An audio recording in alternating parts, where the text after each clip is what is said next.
Cruelty, you see, is a shapeshifter. It hides behind smiles, cloaks itself in kindness, and masquerades as virtue. People adore their masks, don't they? They wear them so well, these false faces of benevolence, all while their venom drips slowly, deliberately. But you've seen through the charade. You've felt the sting of their poisoned words, disguised as honey. They thought you were blind, didn't they?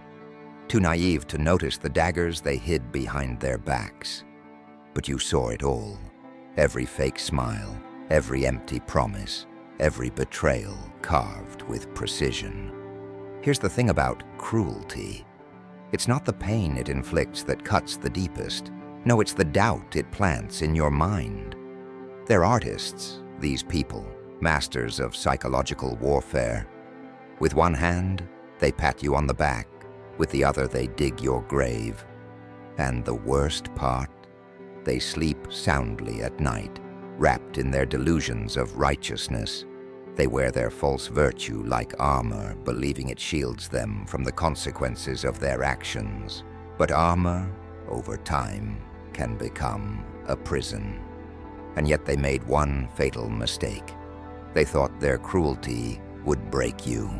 They expected you to shatter into 1,000 pieces, to become their perfect little puppet. Oh, how wrong they were. Because what they didn't understand, what they could never understand, is that their cruelty wasn't breaking you. It was transforming you. Every sharp word, every betrayal, every moment of calculated indifference, it was all forging something they couldn't control, something unprecedented. You documented it all, didn't you?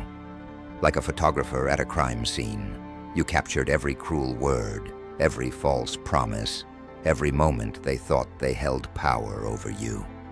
It's all there, preserved in perfect clarity, like insects trapped in amber. And now you have something they never expected, proof, not just of what they did, but of who they truly are. The masks are slipping, and beneath them lies pure, unadulterated ugliness, the kind they tried so hard to hide, to deny, to project onto others. Justice, though, justice is a funny thing.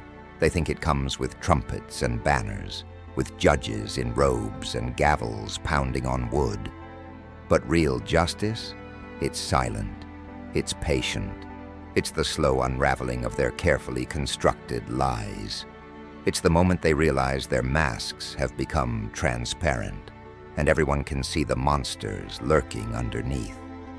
And the best part? They'll never see it coming. They're too wrapped up in their own perceived invincibility, too convinced of their right to inflict pain without consequence. True justice doesn't announce itself. It seeps into their world like water into cracks, freezing and expanding until their foundations begin to crumble. Every lie they told, every person they hurt, every bit of cruelty they thought was safely hidden, it's all coming back, not with a bang, but with the quiet certainty of an avalanche that's already begun its descent. They played their game, thinking they were the masters of the board, moving pieces at will, sacrificing pawns without consequence. But they forgot one crucial detail. Even pawns can become queens. And you've been studying the board all along, learning their moves, understanding their patterns. While they were busy congratulating themselves on their clever manipulations, you were evolving, adapting, becoming something they never accounted for. Their cruelty, their carefully calculated attempts to diminish you, to control you, it's become their undoing. Every wound they inflicted has become a lesson. Every betrayal, a strength. Every attempt to break you has only forged you into something stronger, something far more dangerous than they could have imagined. And now you stand at the precipice of something they can't even comprehend, something that will shake their very foundation, rattle the cage they've built around themselves with their own cruel intentions. God saw it all, didn't he? Every whispered lie, every hidden dagger, every mask they wore while inflicting their casual cruelty. He watched as they played their game, thinking themselves clever, thinking themselves justified. But divine justice doesn't operate on their timeline. It doesn't follow their rules. It works in ways they can't predict, can't control, can't manipulate. And sometimes, just sometimes, it works through the very people they tried to destroy, the ones they thought they could break, the ones who refused to stay broken, who gathered up their pieces and became something new, something powerful, something unstoppable. You're not just surviving anymore. You're becoming their reckoning. And when the time comes, when their masks finally crack and fall away, they'll understand too late that their greatest mistake wasn't their cruelty. It was choosing you as their target. You're not their victim anymore. You're their consequence. They never understood the power of silence, did they?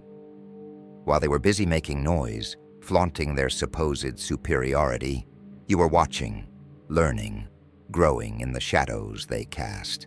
They thought silence meant weakness, thought your quiet endurance was submission. Oh, how wrong they were. You see, in their arrogance, they forgot a fundamental truth. The deadliest predators don't announce their presence. They wait, they observe, they prepare. And that's exactly what you've been doing, isn't it? Every moment of forced silence has been a lesson in patience. Every suppressed response a master class in timing. But here's what really keeps them awake at night. Though they'd never admit it, deep down, in those quiet moments when their masks slip and their pretenses fade, they know something's changed. They can feel it in the air, like the electric charge before a storm. They see it in your eyes now, that unflinching gaze that no longer begs for approval, that unwavering strength that their cruelty accidentally created. You've become the embodiment of their worst fear, someone who sees through their charade and refuses to play along, someone who's turned their own game against them.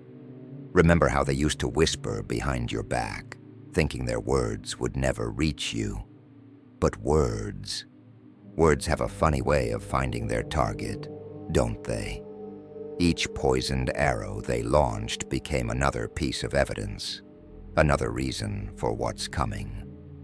They thought they were writing your story, defining who you were with their cruel narratives. Instead, they were writing their own doom, signing their names to a debt that's finally come due. And God kept the receipts, every single one of them, every mockery, every betrayal, every calculated attempt to dim your light. It's all been recorded in the ledger of divine justice. You want to know the most delicious part of all this? They can sense it now. The shift in the air when you enter a room, the way their confident smirks falter just slightly when they meet your gaze. They're starting to realize that their actions have consequences, that the universe has a way of balancing its books. They created this situation, crafted it with their own hands, molded it with their cruelty and arrogance. And now they're beginning to understand that they're not the architects of fate they thought they were. They're just players in a game they didn't realize they were starting. See, that's the thing about hidden cruelty.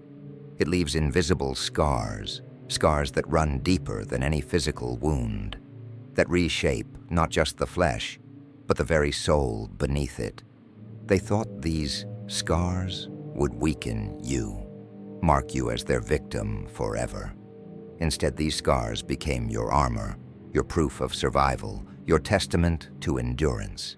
Each one tells a story, not of defeat, but of resurrection, not of weakness, but of incredible strength. They tried to write your tragedy, but instead they authored their own downfall. Justice doesn't always wear a badge or carry a gavel. Sometimes it wears the face of the very person they tried to destroy. It speaks with the voice they tried to silence. It moves with the strength they tried to sap. You're not just a survivor anymore. You've become justice incarnate. Every step you take forward is another crack in their carefully constructed facade. Every success you achieve is another nail in the coffin of their superiority complex. And the best part? You don't have to lift a finger against them. Your very existence, your continued rise, your unwavering progress, that's all the justice you need. They thought they could play God, didn't they? Deciding who deserves respect, who deserves dignity, who deserves a chance to thrive. They handed out cruelty like they were distributing divine judgment, never once considering that real divine justice might have other plans. But God saw. God always sees. And sometimes, divine justice works through the most unexpected channels, through the ones they thought they could break, through the ones who refused to be broken, through you. The weight of their actions is starting to press down on them now. You can see it in the slight tremor of their hands, the nervous laughter that doesn't quite reach their eyes, the way they glance over their shoulders when they think no one's watching. They're beginning to understand that karma isn't just a concept, it's a promise. A promise that every action has its equal reaction, that every moment of cruelty creates a debt that must be paid. And the interest on their debt, it's been compounding all this time. You've become something they never expected, a mirror reflecting back their own darkness, a living reminder of their failures, a testament to the power of divine justice. Every success you achieve, every step you take forward, every moment you stand tall despite their attempts to break you, it's all part of a greater plan. A plan they set in motion with their own cruelty, but one that God has repurposed for something far more powerful than revenge. This isn't about getting even. It's about rising so far above their petty games that they become insignificant, their cruelty rendered powerless in the face of your transformation. The justice that's coming isn't swift like lightning or loud like thunder. It's methodical, inevitable. Like the turning of the earth or the rising of the sun, it's in the way their lies are beginning to unravel, the way their masks are starting to slip, the way their carefully constructed world is showing cracks they can't explain. They wanted to play with fire? Well, now they're about to learn that some flames can't be controlled, some forces can't be contained, and some consequences can't be avoided. And you're about to become its masterpiece. If you're looking for more content on self-growth, healing, and finding strength in difficult times, make sure to hit that subscribe button and turn on notifications so you never miss a new video. I've got a lot more empowering content coming your way, and I'd love to have you join this amazing community. Take care, and remember, you're irreplaceable. See you in the next video.